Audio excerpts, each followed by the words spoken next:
The 2017 budget has been passed by the National Assembly, but the 1.8 trillion naira, about $5.7 billion voted for debt servicing is a major concern to many.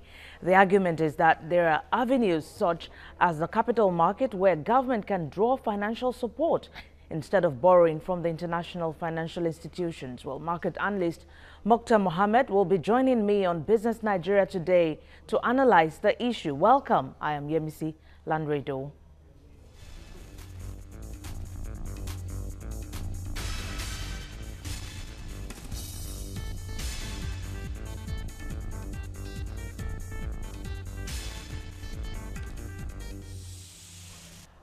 $5.7 billion has been set aside for debt servicing in Nigeria's 2017 budget. Some citizens feel this is too high, while others see nothing wrong provided the loans were utilized for economic benefit. We have details in this report.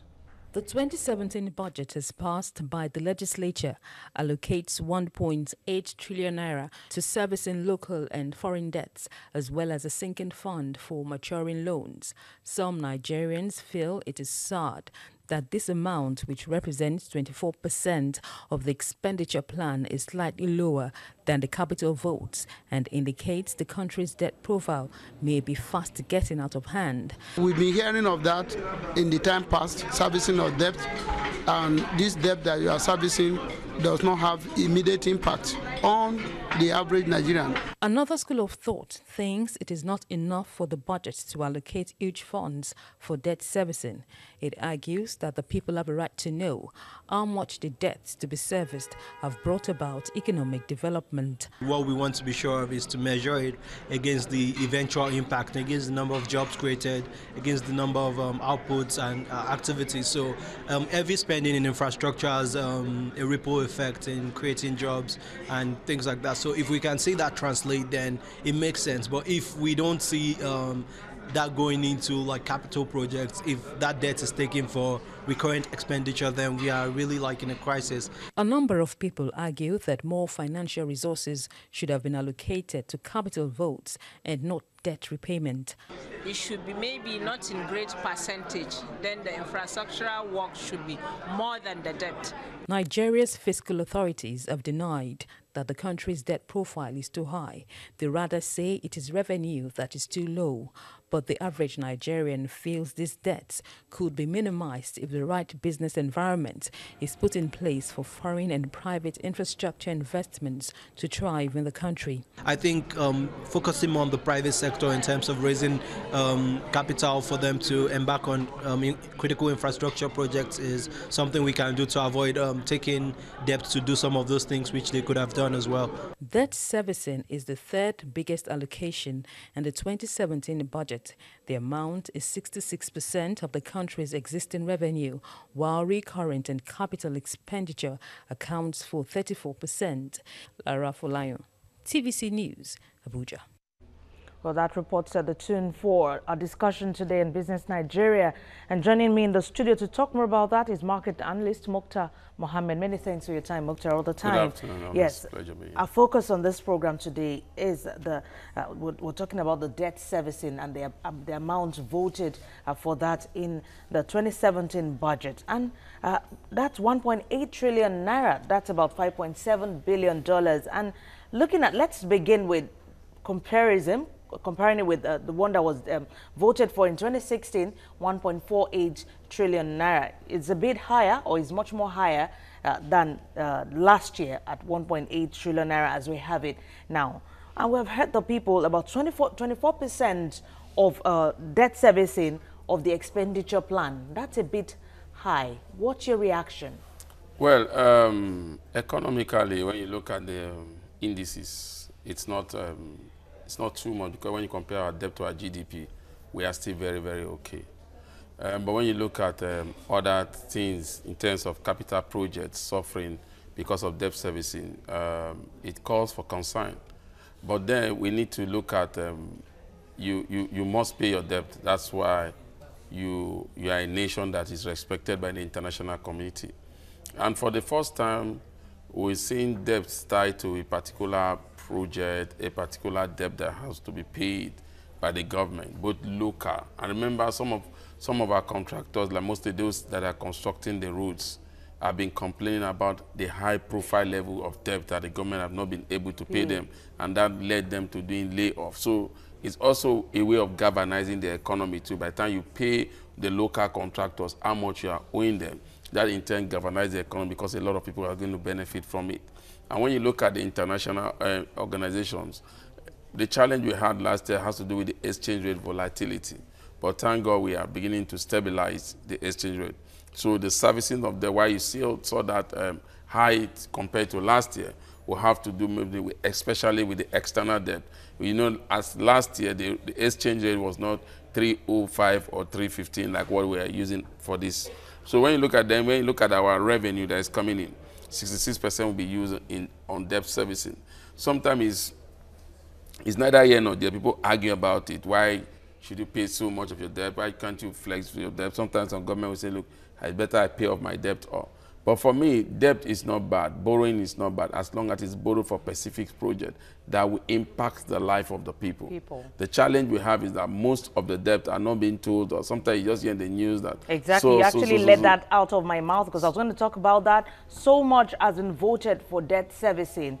Yeah, you said it's not so much, but looking at trillion, we're talking in trillion, in terms of trillion now. Now, how do we monitor how these debts are being serviced?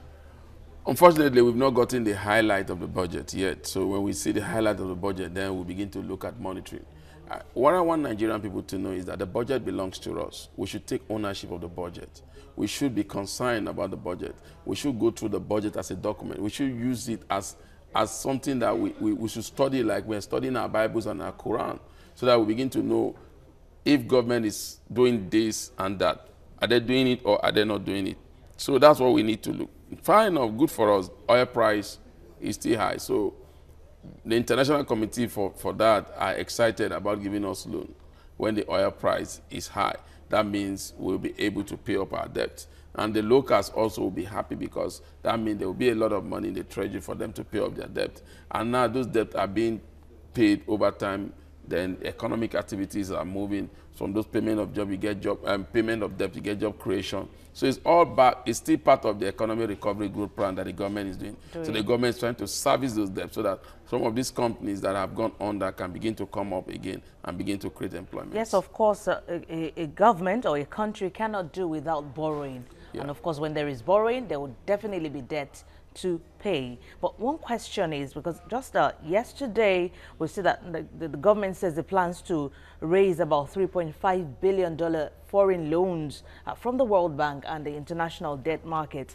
But just $4 billion will be raised from the local debt markets. Can't we do better than that? Well, unfortunately, it's cheaper to borrow externally than internally. Okay. So we have a challenge with that because when the government... Because you don't have to pay back in cash. When the government is paying internal debt by the local borrower, we're looking at sometimes they are paying as high as 17% or 15%. Or let's look at the FGM bond at the moment. It's going for about 14%. It's still part of the borrowing. And sometimes when you borrow from this international organization, you are paying as low as 3 to 4%. So sometimes it's easier to borrow externally than internally because of their inflation rates at those areas, sometimes almost 0 or 1 or 2. So whatever way you borrow from them, they are still making something out of it. The good thing again at borrowing internationally is that those borrowing will not be given to you. That they must make sure that those projects are monitored, and it gives you it gives the government integrity when you go to the international organization to borrow. Then it gives foreign investors the perception that the country is trying to grow its economy. And remember, they also will participate in this debt because they will also be participating in this debt. So it's not a one-way traffic. It's everything that hits the economy, most especially in a recessed economy like what we have now. All right, but have we explored the capital market when it comes to borrowing? Well, I have a challenge when it comes to the capital market borrowing because we look at when government comes to the market, people are more interested in getting government bond, government treasury, everything from FGN, from the government. Investors are more interested there. And government is only borrowing to do sometimes government borrow as far as paying salaries, sometimes government borrow just to do some key infrastructure. What the challenge I have with the borrowing the local bond is that we should begin to see companies begin to borrow from the local bond. There's private companies coming into the bond to borrow. But what we see is that by and large, governments seem to do large borrowing, and even the foreign investors tend to be more comfortable participating in the government-owned borrowing than when a company comes. With exception for the banks that are they could easily borrow from investors, and some foreign investors participate. But when it comes to other key SMEs that should be able to come to the capital market to borrow, they don't have that leeway because most investors are not so comfortable with them compared to doing business with the government. All right, but if you were in the position to actually advise the government, for what you have actually said generally, how would you have advised, what strategies would you have said that the government should be taking in order to ensure that these debts are well serviced? Number one, let this debt be tied to key projects. Like one of the people you interviewed said, we need to begin to see private-public partnership, so that government will just do their own counterpart funding, which also could come in various forms. It could just be in the land, it could just be in terms of the paying of some of those people that will be affected. So I think government should begin to look at the private sector, where you have like build and operate model, whereby the private sector build and operate it for a certain amount of time, so that government should have money to do key developmental projects that will affect the life of the people. Like they will have more money to tackle road network, they will have more money to tackle power. So for me, government should begin to strategize in their borrowing. We shouldn't just borrow to pay salary. We shouldn't borrow for recurrent expenditure. We should begin to borrow for capital expenditure that will in turn create employment and make the economy buoyant. So there's nothing bad in borrowing. As the present borrowing as highlighted as what we've seen in the National Assembly, I see thus far is one of the best that we've seen in terms of the way the borrowing is going to be going, and especially that local contractors will be paid, because what I see in Nigeria is that Nigerian government and Nigerian businessmen are always quick to pay the foreigners and leaving the locals. And the locals are the ones that develop the economy. The foreigners just come for the hot money and go. So it's a good thing that the government is going to still borrow from the local borrower, even if it is not much. Remember, we have challenge with our capital market. It's not as depth. It's the depth of the capital market is still what we are working on. And again, government coming to borrow from the local borrower also give investors that confidence that the government also believe in the local borrower. So whichever way we see it, government is trying to galvanize the economy as it stands now. I think it's a good idea they are doing. I don't have a challenge with the borrowing, but I have a challenge if we are government seems to be the only one that is coming to borrow. We should begin to encourage other small and medium scale enterprise to come to the local borrowers also to borrow. All right, talking about the small and medium scale enterprises to borrow, but there are issues tied around that, because looking at the interest rates that will be gotten or that will be taken from that kind of borrowing, it calls for concern there. But let's talk about that after the break. You're watching Business Nigeria. I've been talking about the debt servicing, what was voted in the budget, 2017 budget to debt servicing. We'll come back after the break.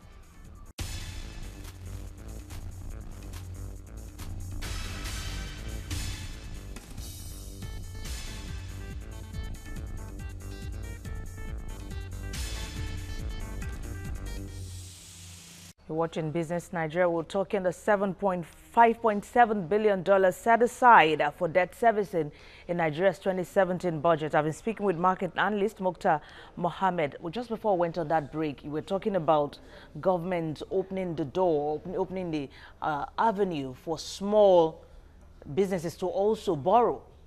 Now, let's compare that to what's happening in Kenya now. It seems life has been made much more easy for the low-income earners, where they can now go borrow with gadgets, with their livestock as collateral. So how easy would it be for the small businesses here to also go about borrowing? You see, the challenge when the interest rates are on the upside. The challenge we have with borrowing in Nigeria is that for the small and medium scale entrepreneur, it sometimes has to do with their bookkeeping method. Some of them don't have a bookkeeping method. Some of them run it just like a one-man business. Okay. There are no details. So how can they be held accountable? They're accountable, and sometimes some of these business are asking you to even be able to establish them. it's not done. If you talk to the state of Kenya, you realize that it's not that it's just given to people that just come and give their gadget. They must have been established one way or the other. They must be able, because in borrowing, you must bring something to the table. But sometimes Nigerian entrepreneurs just want to borrow with their own ideas. It doesn't work like that. And again, the other easier way where they could borrow money is to come to the local bonus. I mean, the local bonds, like come to the Nigerian Stock Exchange. But the challenge they have to also be, they know some of them don't want to open their books to corporate governance, because when you come to the Nigerian Stock Exchange, you want to borrow from the exchange, then you have to open your book for corporate governance. And I don't think most of them are ready. And not even that they are not ready. Some of them don't even know what it intends to open their book for corporate governance, because when they are running their establishments as small and medium scale entrepreneur, they've not done audited report. So you need to have this audited report, certified audited report by a certified auditing firm before you begin to think of borrowing. So most of them don't have auditing. So a lot of processes need to be put in place before they could even be assured of what they actually want to get. Well, many thanks for your time, Mukhtar Mohammed, on Business Nigeria today. That's the much time we could put forward the discussions on budget debt servicing in Nigeria's 2017 budget. Thank you. Always a pleasure being here. Well, Governor of Ogun State, Ibikunle Amosun, says there is need for tax professionals to come up with new tax laws that will make tax payment easy across the country. He was speaking at the annual tax conference holding in Abeokuta, Ogun State. This is the largest tax conference in Nigeria, organized by the Chartered Institute of Taxation of Nigeria, with both local and international participants in attendance. The theme for the year 2017 is taxation and governance, the social contract imperatives. Ogun State Governor Ibikunle Amosun, who is also the special guest of honor here, wants tax professionals to look into their laws to make tax payment easier and create awareness of the benefits of paying tax to the citizens. Taxation has been an effective tool to aid governance, to aid development. No government can function without the necessary resources. It's necessary for us to at least look at our laws, look at enforcement. But taxes should be such that people must be easily, keen to it. It must not be harsh. We are not doing that. We are doing taxes that we know that, yes, people, the intention is not to inconvenience them.